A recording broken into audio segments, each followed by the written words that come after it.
ადგილობრივი მუნიციპალიტეტის გამგეობის კულტურის სამსახურის ორგანიზებით მესხეთის პროფესიულ დრამატულ თეატრში ფოლკლორული ფესტივალი მოეწყო. სცენაზე ერთმანეთს ქორეოგრაფიული ანსამბლებისა და საესტრადო სიმღერების შემსრულებლები შეენაცვლნენ.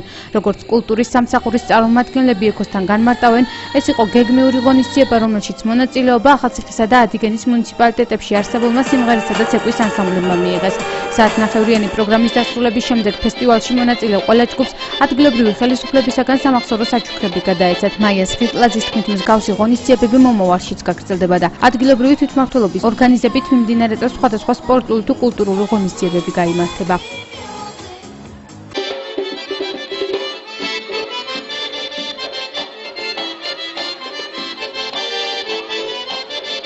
სამსახურში და მუნიციპალიტეტში დაგეგმილი ნებისმიერი ღონისძიება ემსახურება იმას, რომ ბავშვებმა უკეთ გაიცნონ ერთმანეთი თავიანთი შემოქმედებით, გააცნონ ერთმანეთს, სხვებსაც გადასცენ თავიანთი ნამოღვაწი, უკეთესი რაც იქნება ერთმანეთისგან გადაიღებენ. კიდევ ერთხელ მინდა აღვნიშნო, რომ უკეთ გაიცნობენ ერთმანეთს, დამეგობრდებიან და ახლა ურთიერთობები იქნება მათ შორის.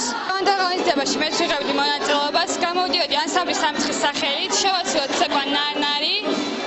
საკმაოდ კარგად ვიცეკოთ და გაგვეხარდა.